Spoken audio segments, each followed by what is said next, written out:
Old age में urine की problem बहुत कॉमन रहती है, खासकर 50s और 60s के बाद। विंटर्स में ये प्रॉब्लम बढ़ जाती है। इसको हम मेडिकल टर्मिनोलॉजी में लोअर यूरिनरी ट्रैक्ट सिम्टम्स कहते हैं।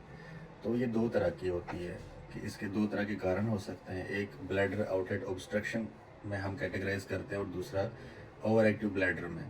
तो ब्लैडर आउटलेट ऑब्स्ट्रक्शन में जो है उसमें जो यूरिन के फ्लो में दिक्कत आती है, उसके मोस्ट कॉमन काज जो है प्रोस्टेट का एलार्ज होना होता है। दूसरा जो है कैटेगरी है वो ओवर एक्टिव ब्लैडर है, जिसमें जो ब्लैडर जिसमें यूरिन स्टोर होता है तो उसकी प्रॉब्लम रहती है। सिम्टम इसके जो है इन दोनों ही प्रॉब्लम्स के मिक्स रहते हैं। मेजॉरिटी हम उनको डिफरेंट कैटेगरीज में बांटते हैं, जिनमें एक जो कैटेगरी है वो स्टोरेज सिम्टम्स होती है, जिसमें अर्जेंसी एक नंबर 1 सिम्टम होता है कि पेशेंट को लगता है कि मुझे बार बार यूरिन की अर्ज लगती है कि मुझे पेशाब करने जाना चाहिए।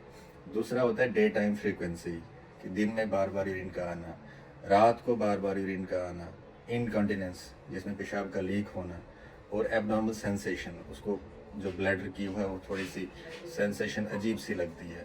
दूसरे जो सिम्टम की जो कैटेगरीज होती है वो वाइडिंग सिम्टम्स होते हैं, जिसमें स्ट्रीम जो है स्लो हो जाती है, जो पेशाब की धार है वो पतली हो जाती है, या पेशाब जो है रुक रुक के आता है, जिसको हम इंटरमिटेंसी कहते हैं।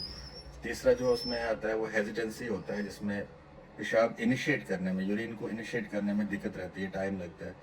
स्ट्रेनिंग होती है और ज़ोर लगता है यूरिन का करने में, या फिर पेशाब करके लास्ट के जो है 2-3 कतरे आपके इसमें अंडरवियर में या पैंट में गिर सकते हैं, जिसको हम टर्मिनल ड्रिबल कहते हैं। और एक सिम्टम रहता है इसमें वाइडिंग में, वो होता है डिस्यूरिया, यानी कि पेशाब करते समय पेन का होना। तीसरी कैटेगरी जो सिम्टम्स की आती है इसमें, वो होती है पोस्ट मिक्चुरेशन, मतलब पेशाब आपने ख़त्म कर दिया उसके बाद सिम्टम आ रहे हैं। तो उसमें नंबर 1 सिम्टम होता है कि आपको इनकम्प्लीट इवैक्यूएशन, मतलब पेशाब का पूरा ना निकलना, ऐसी सेंसेशन रहती है बॉडी में। और वही पोस्ट मिक्चुरेशन ड्रिबल, पेशाब किया उसके बाद जो है 4-5 मिनट के बाद या 2 मिनट के बाद जो है 2-3 कतरे गिर गए। अब इसमें हम अपनी लाइफस्टाइल या फिर अपने बिहेवियर में क्या चेंजेस कर सकते हैं। तो उसमें एडवाइस ये रहती है कि आपको फ्लूइड इनटेक कम करना है, आपको उतना ही पानी पीना है या लिक्विड्स लेने हैं जितनी बॉडी में ज़रूरत है। ये ऐसी प्रॉब्लम नहीं है कि जो ज़्यादा क्या कहते हैं पानी पीने से जो है कम हो जाएगी। दूसरा होता है डाययूरेटिक चीज़ें, जो पेशाब को ज़्यादा बनाती हैं, जैसे कि कैफ़ीन हो गया, अल्कोहल हो गया, स्मोकिंग हो गया, चाय हो गया, इन चीज़ों को कम किया जाए। तीसरा होता है कि ब्लैडर इरिटेंट्स, जो डाइट्स कुछ होती हैं जो ब्लैडर को इरिटेट करती है, जिसमें स्पाइसी फूड्स जो होते हैं, जंक फूड्स होते हैं, उनका बड़ा रोल रहता है। चौथा आप ये कर सकते हैं कि आप कॉन्स्टिपेशन ना होने दें, बॉडी में जो है कब्जी ना होने दें, और एक्टिविटी को इंक्रीज़ करें, फिजिकल एक्सर्शन को इंक्रीज़ करें। एक अहम चीज़ इसमें आप ये भी कर सकते हैं कि वेट मैनेजमेंट, जो बॉडी वेट है उसको ज़्यादा इंक्रीज़ ना होने दे।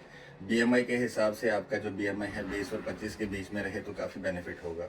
बिहेवियरली हम इसमें क्या कर सकते हैं कि हम कुछ ट्रेनिंग देनी है ब्लैडर को, और यूरिन करने में कुछ ट्रेनिंग हमने लेनी है, जिससे ये चीज़ जो सिम्टम्स हैं कम हो सकते हैं। उसमें नंबर 1 आता है जो है टाइम्ड वाइडिंग रेजीम्स, मतलब आपने 90 या 1.5 या 2 घंटे के बाद जो है पेशाब करने जाना ही जाना है। आपको वेट नहीं करना है कि पेशाब की सेंसेशन आएगी तो फिर आप यूरिन करने जाओगे, उस चीज़ का वेट नहीं करना है। आपने पहले ही चले जाना है, 1.5-2 घंटे के आसपास के इंटरवल पे आपको वॉशरूम जाना है और पेशाब करना है। फिर जब ये सक्सेसफुल होगा तो विद टाइम आप जो इंटरवल है, जैसे पहले आप 1.5 या 2 घंटे से स्टार्ट कर रहे हैं, तो 2 हफ्ते 3 हफ्ते के बाद जो है उसको 2.5 घंटे से 3 घंटे का इंटरवल बना ले, तो आहिस्ता आहिस्ता जो है वो ब्लैडर उसमें ट्रेन होगा। दूसरा होता है डबल वाइडिंग टेक्निक्स, जिसमें हम क्या करते हैं कि जैसे अभी पेशाब किया और उसके बाद जो है 5 मिनट के बाद दोबारा खुद से पेशाब करने चले गए, तो इससे जो पोस्ट वाइडिंग ड्रिबल है, जो पेशाब लीक होता है उसमें जो है कमी आ जाएगी। और तीसरा और जो लास्ट इसमें आप बिहेवियरल मॉडिफिकेशन कर सकते हैं, वो पेल्विक फ्लोर मसल एक्सरसाइज होती है, जिनको हम कीगल एक्सरसाइज कहते हैं। वो आप यूट्यूब में सर्च करके देख सकते हैं कि कैसे करनी है।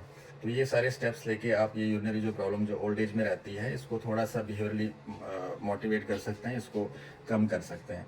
तो इन मॉडिफिकेशंस के बावजूद अगर आपको सिम्टम्स फिर रहते हैं तो आपको इन्वेस्टिगेशंस और फर्दर मैनेजमेंट की ज़रूरत पड़ सकती है। Thank you.